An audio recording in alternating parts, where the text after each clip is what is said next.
There we go. Easy peasy, lemon squeezy. How is it the middle of April? I feel like I always start these lives with how is it the date that it is? And it's actually been a while since we've done a live, so this is pretty fun. Welcome. Happy Wednesday. Happy almost Easter. I'm using my iPad. I'm trying to find where the camera is, so if you're wondering where I'm staring off into nothing, that's what it is. Is anyone else flabbergasted that we're almost at Easter and almost the middle of April? Like, was it not just April Fools or January? Yeah, it's been a while. All right, so our first live in a good while, so we got some things to go over. Just a reminder, our newsletter comes out tomorrow morning. If you haven't signed up for that, you can do that at churrobuzz.com or on the Facebook page. Now, tomorrow you're really going to want the newsletter if you haven't had it already, because we are announcing, drum roll, Taco Week Fiesta happening here in Colchester County. That's right. Taco Week Fiesta is happening in 3 weeks on May 1st to 7th, and this is a week chock full of events you're not going to want to miss. We have Taco Week happening in the restaurants. We have 13 different restaurants doing a specialty taco. Just like Burger Week, $2 from each taco is going to be donated to CMHA because it's also Mental Health Awareness Week. We're going to have a piñata contest with a lot of our local schools, and those are going to be on display at Truro Mall that week.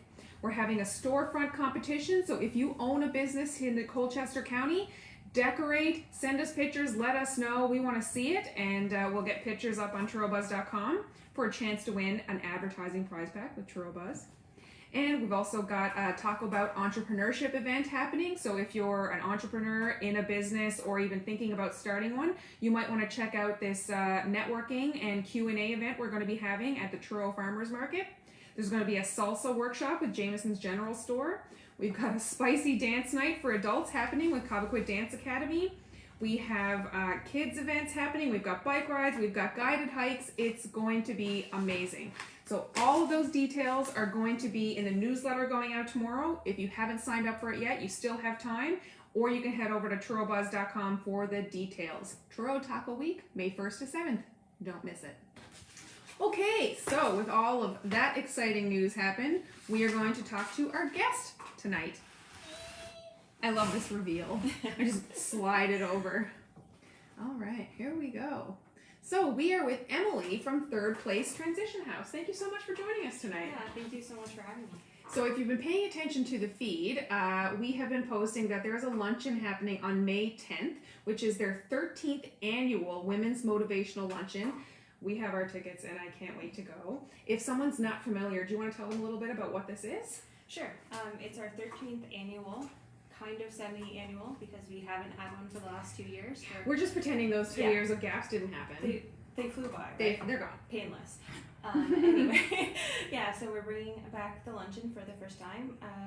So it's an opportunity for the community to get together and talk about kind of strength, resilience, focus on the positives, because a lot of time when people associate our work, they think, oh, that must be so hard and depressing and sad, but more often than not, like, it's actually quite inspiring. So we like to take some time to talk with the community about the strength and resilience of the women in the community. So this year, Mariah Kearney is going to be the keynote speaker. If you're not familiar, My Home Apparel, that's Mariah Kearney, My Home Mercantile here on Inglis Place. Yeah, my favorite store. Yeah, also mine. Go there too often. Yes, so much cute stuff. And she's an entrepreneur, she's a woman, and she's very community conscious. Like, she does a lot, and you know, we need lots of women like her in the community, and I'm really looking forward to getting a chance to hear her story and sit down with people. I came to this. Yep. I'm very excited to just like be in a room with people. The energy that happens I mean, virtual events have been good. I don't knock them, don't get me wrong, but I'm very excited to feel that energy and connection that happens when you get into a room full of people.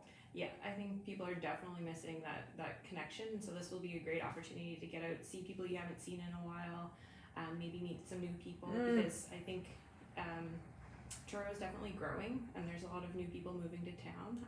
So I think it's going to be really fun. Absolutely, it really is. I'm super looking forward to it. If people wanted to get tickets, where can they find them? Sure. So our tickets are for sale online. So if you go to our Facebook page, which is Third Place TH, you can find the link to the 13th annual Women's Motivational Luncheon. It's a bit of a mouthful, but once you get to the page, you'll find it. And then there's Eventbrite, or you can just go straight to Eventbrite and search us on there as well. And we have the link on Turobuzz as well. I'm not sure if it's in our link tree, but when we have been posting about it, if you see the really nice floral graphic about the luncheon, you can find the link on Turobuzz as well. So if people aren't familiar with Third Place Transition House, how would you explain it to them? Sure. So Third Place is a kind of a wraparound service for women and children who are experiencing abuse. Typically, it's domestic violence or intimate partner violence where they're sharing a home, and the home isn't safe for them anymore. So they need to get out and find a place of safety. And that's the service we provide. So we're a 24-hour crisis shelter. We offer a 24-hour crisis line. So if people are in a relationship and they're starting to see some red flags, they're not sure, like, is this abuse? I'm not sure. We're always happy to answer those questions. It's always better to ask the questions early. There's warning signs that usually precede physical abuse, so we would love for the intervention to happen before things get physical. We can make referrals to other agencies. We also offer outreach support, so if you don't need to come into shelter but you're looking for support going through court or housing, or like there's just a lot of systems you get intertwined with, whether it's income assistance, family court, the criminal justice system. So our staff are trained at working through those and supporting people alongside that. We also have a group called Heal Your Heart with Art, so that happens bi-weekly. It's been booked up lately because people are really looking for that opportunity to just get out, and all you have to do is call. You don't have to share your story, no pressure, anything like that. So what is this group? It's an art-based group where... That happens at Third Place? No, it's held in the community. Okay. So, it's hosted by Jackie Waugh, who's a beautiful artist, wonderful cake maker, and just a fantastic community-minded person. So she facilitates, we bring the supplies, and you make art together. Oh gosh, that's so good. It's really great. We've had to cut our numbers down a little bit with capacity challenges, but it hopefully once things calm down a little bit, we'll be able to expand it a bit more, and it's great. You can take the art home with you, or sometimes they donate it back to us. So all the way going up our staircase, we've got the beautiful pieces of art that women have made. Oh my god, I love that. I see a question there. I'll tip my coffee over. Okay, sorry, Sarah. Sarah says, serious question and funny question. Is there only one event a year? Funny. If you were ticklish, if so, where? Well, we don't get that very often. Is there only the one event a year? For the fundraising, their use, yes. We've had to really limit our fundraising. Sometimes we would have, last year we held our auction online. In the past, the two, like the luncheon and the auction, would happen at the same time, but because we weren't able to gather in person, we just kind of did the online auction, which was great, and we had a lot of support, but just the one luncheon a year. Twyla says, it's an amazing organization. Absolutely agree. Thank you so much for watching, guys. If you are just tuning in, we're here with Emily of Third Place Transition House, and we are talking about their upcoming 13th annual Motivational Women's Luncheon, which is happening on May 10th. And speaking of numbers, when we were just chatting before we started, you had made a comment about how numbers have been on the rise over the last 2 years. I don't know if it's fair to say, do you feel that's pandemic related, or it's just a trend that was going on before the pandemic started, that there's just a rise in the need for services like you provide? I think there's a lot of things that go into it. Here in Nova Scotia, we actually have one of the highest incidence rates of intimate partner violence. Oh my gosh. So that preceded some of those statistics came from before the pandemic. We also have really high rates of child poverty, low income individuals, a lot of economic disparity, and all of those things kind of contribute. So then when a big event like a pandemic happens, it just puts extra burdens and stress on people. Like there's no excuse for abuse. However, you know, there are systemic factors that really play a role. The isolation, the uncertainty. People often thrive on routine, and when that gets disrupted, homeschooling is an additional stress. There was just a lot of additional stresses, plus everything else was shutting down. Like we had to stay open. So people weren't able to get out of the house and maybe get a little bit of space otherwise. At first things were a bit quiet, and like no one knew what COVID meant at that time, and there was a lot of apprehension. So people didn't want to come into shelter. So that was 2020, but then last year, 2021, we saw a 65% increase in people coming into shelter. So the first wave, round one of the pandemic, I don't even know where we're at anymore. Does anyone? We were so naive. No, anyways, so we had about 50 clients come into shelter, and last year it was 90. So definitely a demand in services. We don't see that trend going away anytime soon. With loosening restrictions, we always saw an influx in calls because people have more freedom to reach out. Believe it or not, this CERB actually was a protective factor, I believe, because I don't know if you know, but income assistance here in Nova Scotia is $9.75. CERB was offering women or individuals $2,000. So that went a lot further when you're trying to find housing. It's really nice to hear some successful CERB stories. It was great. Like people who would never have access to that type of resource had it, and were able to, you know, fend for themselves a bit better.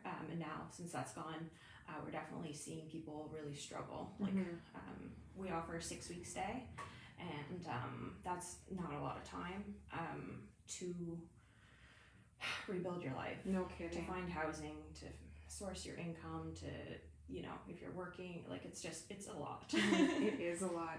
I think it's really important in things like this, and with your luncheon, and with releasing of shows like Made on Netflix. Have you seen that? I haven't. I can't even talk about it without getting goosebumps, but I think when you think about abuse or women's shelters or shelters at all, you automatically go to like physical violence. But it's not always physical violence, and the show like that really shone a light on this person who was completely isolated from everything, but she didn't have physical abuse, so she didn't know how to go about getting out, and she does go to a shelter. She's like, I don't belong in a shelter, and unpacking all these things that have been happening and things like. It was a really incredibly powerful show. I don't know how close it is to the real experience of going through shelters and therapy and all that stuff, but I really appreciated the focus it put on not all abuse is physical. Yes, and I'm really happy that message is getting out there. It's, you know, the physical abuse is criminal. So I think when people think of that, they're like, well, what could I call the police and have somebody charged for? And that is going to fall under physical abuse. But financial abuse is really common. So, you know, if somebody has access to your bank accounts and they know when your deposits are coming in, they can just take it, and they can take your debit card from you. Like there's just a lot of ways to withhold money and resources that make them entirely dependent on you. Yes. Mental, psychological abuse, like those are really damaging, because you're being told daily that you're worthless, no one will love you, and there's no help. You're not worth it. Like those kind of emotional wounds are really hard, and they perpetuate, you know, your feeling of being stuck in a cycle, because, you know, who would care about you? And if you're told that every day, how do you get out? How do you even reach out for help? So there's a lot that goes into it. I'm not happy is always a weird word to say, but I'm glad the messaging's getting out. We're optimistic the messaging is getting out. If you haven't seen that show, it really is a powerful watch. So you guys next year are celebrating your 40th anniversary. That is a huge milestone. It's pretty wild to think about. No kidding. Like 40 years. It was started back. Well, a wife abuse committee was struck. Right. Yeah. That is 81. crazy to me. Just reading through some notes here. I have to read it because I read it and like screamed at my desk.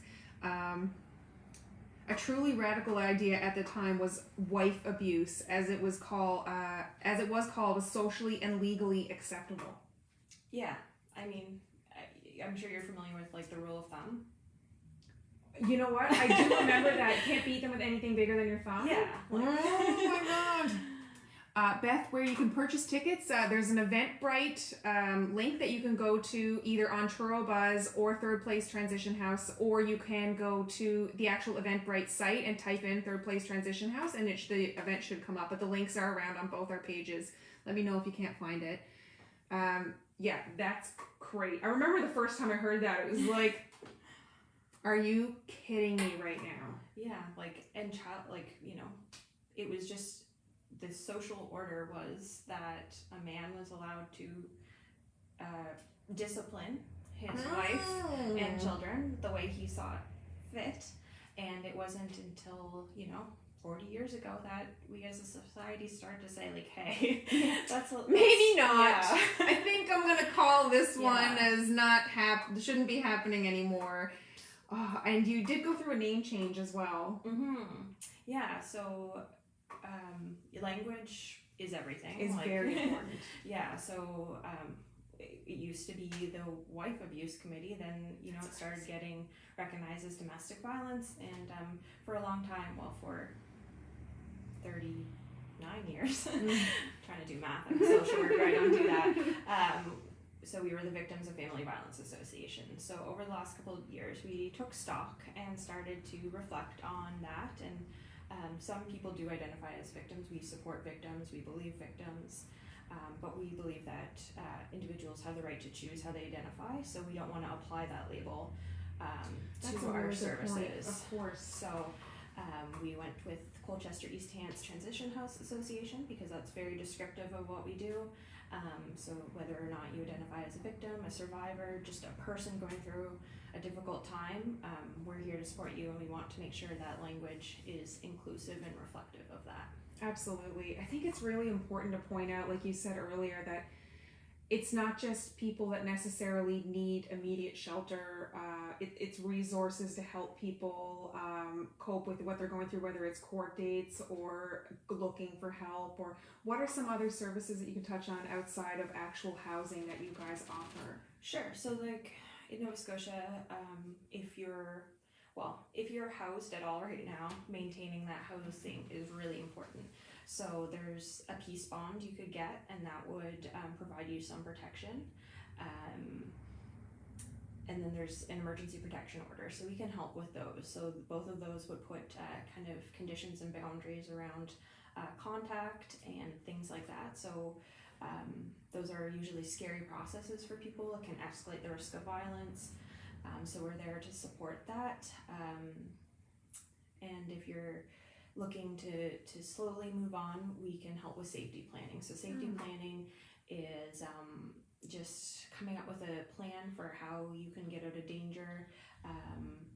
It can be, little things like stashing away money here and there so that when you are able to leave, you're good to go, or stashing a bag at a friend's house so that, you're never seen packing, because that is one of the biggest triggers, and like leaving is the most dangerous time for women. Up to 2 years after they leave, they're at risk for lethality.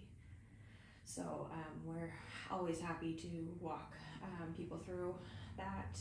It's always good if you are reaching out and your partner may be monitoring your cell phone or internet use, to be aware of how to delete your cookies, how to delete messages, how to just stay on top of that to make sure that you're reaching out for help won't be kind of detected with technology these days. It's hard and harder and harder. Yeah, it definitely opens up new ways of spying on people. So someone just asked, do I need to live in the shelter for help? So to the services you just spoke about, you don't have to be living in the shelter to access No, those. not at all. You can call anytime. We have a 24-hour support line. I'll try and list that off right now. I was going to say, I'll write it down so I can put it in the Sure, comments. it's 902-893-3232. 24/7. Somebody will be there to talk to you, to answer your questions. We have an outreach worker who's there throughout the week, and she can meet with you over the phone, Zoom, however, in person if that's safe to do so. We would just do some safety planning to make sure that that was okay first, and she can help walk you through the court process if you're involved in that, or just be a person to talk to and be believed, because sometimes that's all people need, is they don't want to tell their family because their family could judge them. There's a stigma. There is. Yeah. Because we don't want, when we know people, we want to believe the best in them. So my abusive ex recently moved to my town and I just need some support. Well, that's definitely something we can do. If you want to reach out, if it's safe for you to do that, we can definitely have those conversations and figure out how to support you. Right. And I've only met a couple of your staff, what we were just speaking about a while ago, and they were amazing human beings. Yeah, I mean, amazing human beings. Yeah, it's so great, like, to work with such amazing women. Like, no kidding. The energy and the compassion and the knowledge and the dedication, like, it's hard to ask for a better team. I see a couple of you might be watching, so we're not paid to say this. You just are really great. Yeah. And in case they did miss it, the Heal Your Heart with Art, if people are interested in signing up, even with smaller groups, how do they go about getting involved with that? Yeah, they could call us as well. So I think we usually ask that people call our business line, any number you call, you're going to get us. So that would be 902-893-4844. And it's every second Wednesday. So we would just sign you up and tell you where to go, tell you when to be there. And everything's there for you. Everything's there for you. And it's not a counseling, it's no obligation. It's just a safe space to make art, be around other people. Yeah. And in addition to the facilitator, Jackie, being there, we do have a support counselor who is there. So if something does come up and you need to chat, that's there. She's wondering if anything can be done by email. My anxiety makes it hard for me to talk in person. For sure. That was something that has definitely developed more over the pandemic. So you're free to reach out by email. It's support at third place, th as in transitionhouse.ca. So the one thing we'll just always kind of throw out there as a caveat, like, our crisis line is monitored 24/7. The emails, we stay on top of them, but like if you're needing immediate help, call. But if you're just looking to chat and emails seem more comfortable, feel free to write it out. Sometimes writing's even like really healing so and cathartic. Yeah. So putting it down on paper sometimes is half the process. Yeah, I do find it really healing when I write stuff out. Like if I have to have a conversation and I'm writing out the points and organizing my thoughts or things like that, I do find it really helpful. Hopefully that information is helpful for you. Once this broadcast is over, I'm going to put this stuff in the comments. So if you're watching the replay, please scroll down through the comments to look for the outreach worker number, the email, and any other info I can put in there for you guys. We will put it in there.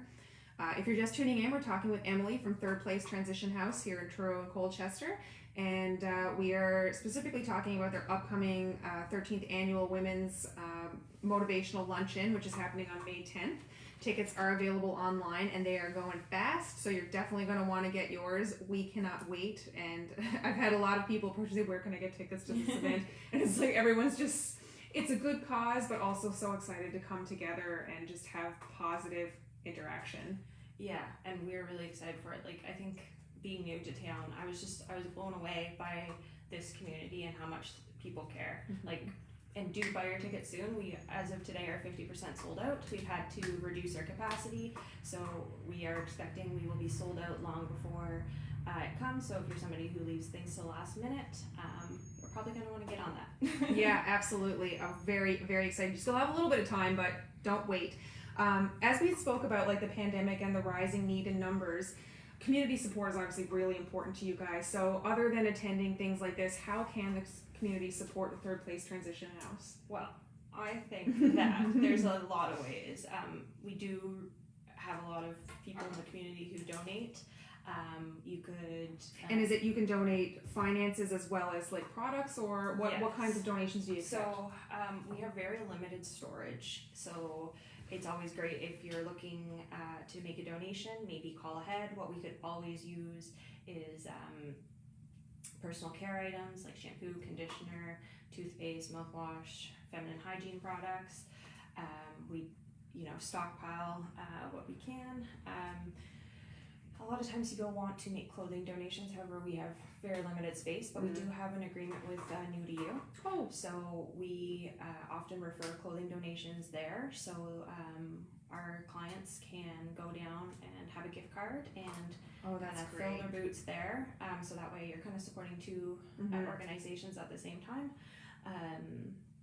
Other ways that you can kind of give back is we do have a board of directors that are volunteers.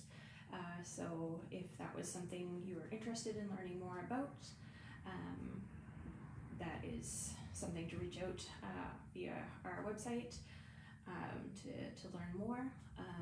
I'm hoping this like pen scribbling is not showing up in the audio of this, but I'm like rapidly making notes to put into the comments. But if there's one big thing I could say that we need from the community, is just making this issue known. To your politicians, to the people in power, who can support our work. Like the last couple of years have put a spotlight on us. So in Nova Scotia, there's 10 transition houses and violence against women organizations across the province. And we've normally kind of, for safety and security purposes, kind of had to be in the background. But over the last little while, when the Premier McNeil said "Stay the Blazes home," we had to get out there and combat that message and say, "No, we're here." He's like, "Don't stay home. Yeah. Do not Don't stay. That home. does not apply. Do Yeah. not do that." If I ordered something, can I have it delivered to the transition house? No. I was like, that's a really good question, but I can totally understand the answer too. Oh, you mean we do have an Amazon wish list, and we do have a post office box. So if you wanted to send something to us, you could send it to our PO box, but it just wouldn't come to the transition house. Right, that's what I was. Yeah. So like, I wonder, do you mean if you were staying at the transition house and needed to order things, or do you mean ordering like donation stuff to donate? If you could clarify that, just so we make sure we have the right answer to you there. But either way, still there is a post office box that if it were some sending donations or something. Yeah, and we do have an Amazon wish list that has our information on there. So, How does an Amazon wish list work? I don't it's even know really that. cool. I So, don't know if I want to know, but just might as Yeah. well tell us in case anybody can make use of it. Yeah, so you can set up a wish list. Right now we have one for black hair care products because that's often something people forget about. That different texture of hair has different requirements, and we want to make sure that we have those things on hand so we're not kind of othering. So we have a wish list for that. We have a wish list for children's books. So you could go on, and it's a nice way to give something that's personalized and that we are looking for and wouldn't otherwise be able to get. I feel like when I had the other girls in here, she did mean donations, so hopefully that answers your questions. Yeah, and if you do, have a specific thing in mind, do feel free to give us a call and or send us an email, and we can get a bit more information so we can make sure that whatever you're hoping to send along makes it to the people that need it. Right. Pets. Yes. So Royal LePage is sponsoring our luncheon, and they are big pet lovers, and so are we. So we are looking at different ways that we can better support families with pets, because it's a horrible decision to be put in to make that decision to leave a loved one behind who is the pets. Right now in Nova Scotia, through the SPCA, there's a program called Paws in Support. So if you are looking to access shelter, we can make that connection and have a fostering program set up. A lot of times people think like, oh, if it's going to the SPCA, you're turning it over. But no, this is purely till you get back on your feet and the animal comes back to you. We are in the process of exploring different ways to be more pet friendly, and are in the early stages along with Royal LePage's sponsorship to determine how to safely do that, because a lot of people love pets, but some people are afraid, some people are allergic. Well, yeah, like when you, there's a lot of factors to go in when it's like a communal living space, a shelter, like, yeah, that's a lot. Yeah, so, but we're open to being creative, and it's a thing across Canada that's getting a lot of attention. The Humane Society recently sponsored an event that I got to participate in and learn more about initiatives across the country that are looking at pet sheltering options. So, thanks to Royal LePage and their pet lovers and real estate agents, they've been very supportive of us in trying to explore what that could look like. No kidding. I mean, that is a big thing for people if they want to leave their loved one of a pet at home or can't, and staying. There's some crazy bass going down Prince Street right now. But that's good to know. I know it was something we had touched on when I spoke with them a couple of years ago, but I couldn't remember what they said the deal was. But I guess the more information people have that can help them make decisions like that, the better. Yeah, definitely. There are options. You can reach out and talk to someone with your unique situation, and they can help you. Yeah, and that's the thing. Like, we might not have all the answers, but you know your situation best, and we're just there to help you brainstorm a lot of the time. Women or the people seeking our services are very ingenious, and we learn things from them all the time. Absolutely. That's amazing. Just a quick check, make sure there's some more comments there. Awesome. Well, this has been amazing. If you haven't caught it, there is their annual luncheon is happening on May 10th. We absolutely cannot wait. It is sponsored by Royal LePage, and there's going to be the keynote speakers, Mariah Carney from My Home Mercantile, My Home Apparel, and a million other community-oriented things, because she's amazing. You can get your tickets online, and after I go live, I'm going to put the couple of resources, numbers, contact that we talked about here into the comments. So if you're watching the replay, please scroll through and look for the Trail Buzz comments to find the numbers and emails that you may be looking for. You can check out Third Place Transition House online. You can find their link for our stuff here at Trail Buzz as well.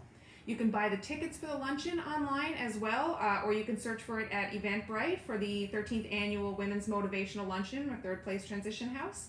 And Emily, thank you so much for being here and telling us about all of the amazing things that you guys are doing here and the need that's still very real in our community. Thank you. Yeah, we often get we wish you didn't exist. Yeah. I take that as a compliment. But maybe someday we won't, and that's all we want. We want healthy people, healthy relationships, healthy communities, and although the work we do focuses on women, we definitely understand that it's a gendered issue, and there's a lot more work to be done, and we're just really appreciative of the support that we get from the community. Absolutely. So thank you so much for tuning in. Like I said, check the comments for this stuff if you do need to get in touch with any of the people or the resources we have listed here. If you're looking to donate your time or see what they may need, as well as financial contributions or product donations, there are options. And don't forget to get your ticket for the luncheon on May 10th, because they are going fast and we can't wait. Thank you so much. Thank you. Oh, and don't forget to check out the newsletter, because if you didn't hear the announcement for Taco Week, May 1st to 7th, there's a lot of events happening. We'll see you then.